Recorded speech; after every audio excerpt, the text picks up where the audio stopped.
టకీ టకీమని పడ్డాయా చెల్లె మీకు 2500 పడ్డాయా పడ్డాయా అయింది మీకు శంకర్పల్లిలోకి యాదనగిరి ఏమని ఇచ్చిండేమి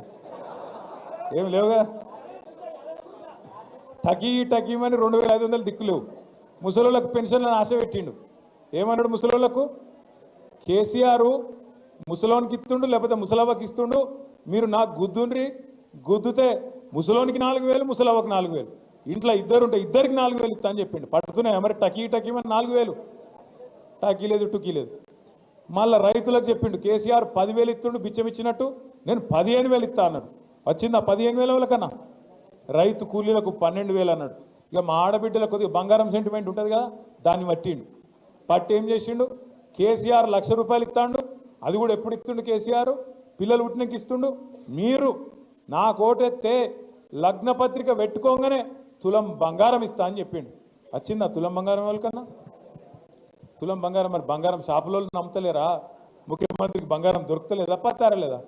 మొత్తానికైతే ఈ రాష్ట్రంలో ఈలనాలనని కాదు అందరు కొంప ఉచ్చుకున్నాడు రైతులను మోసం చేసిండు మహిళలను మోసం చేసిండు ముసలోళ్ళను మోసం చేసిండు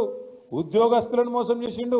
నిరుద్యోగ పిల్లలను మోసం చేసిండు మా శంకర్పల్లి మండలంలో పాపం ఇదివరకు కేసీఆర్ గారు ఉన్నప్పుడు భూముల మీద వ్యాపారం చేసుకొని రియల్ ఎస్టేట్లో కొంత సంపాదించుకున్న తమ్ముళ్ళు చాలామంది ఉన్నారు ఇవాళ వాళ్ళ పరిస్థితి కూడా అధ్వానం అయిపోయింది మొన్న మీరు చూడొచ్చు కొంపల్లిలో ఒక రియల్ ఎస్టేట్ వ్యాపారి వేణుగోపాల్ రెడ్డి అని చెప్పి ఆత్మహత్య చేసుకున్నాడు ఈ ప్రభుత్వం వచ్చినాక హైడ్రా పేరు మీద పేదవాళ్ళ కుంప ఉచ్చుకొని పేదవాళ్ళ మీద పడి వాళ్ళ ఇల్లు గులగొడతాడు మూసి అంటాడు మూసి మూసి మీకు పాలమూరు రంగారెడ్డి ఎత్తిపోతల పథకం ద్వారా మన చేవేళ్లకు మన శంకర్పల్లికి అదేవిధంగా మన ఉమ్మడి రంగారెడ్డి జిల్లాకు నీళ్లు తెచ్చేందుకు కేసీఆర్ గారి నాయకత్వంలో ఆనాడు మనం పనిచేస్తుంటే ఇదే కాంగ్రెస్ వాళ్ళు కేసులేసి ఆపిండు ఇదే కాంగ్రెస్ వాళ్ళు ఆనాడు ఎక్కడోళ్ళు అక్కడ కోట్లకు పోయి ఇది చక్కగా లేదు అది చక్కగా లేదు ఇది వంకర్ ఉంది అది టింకర్ ఉందని చెప్పి కోట్లకు పోయి ఆపే ప్రయత్నం చేసింది అయినా 90% పనులు పూర్తి చేసినాం 90% పనులు పూర్తయినా పాలమూరు రంగారెడ్డి పథకానికి మొత్తం రిజర్వాయర్ తయారైనవి ఈయన చేయాల్సిందల్లా రేవంత్ రెడ్డి గారు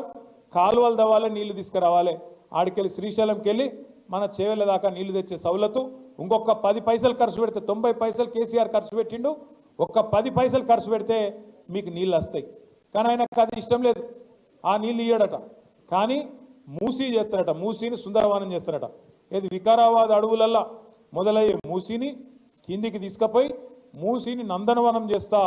అద్భుతం చేస్తా అని చెప్పి రేవంత్ రెడ్డి గారు అంటున్నారు నేను అడుగుతా ఉన్నా మూసీతోని పారే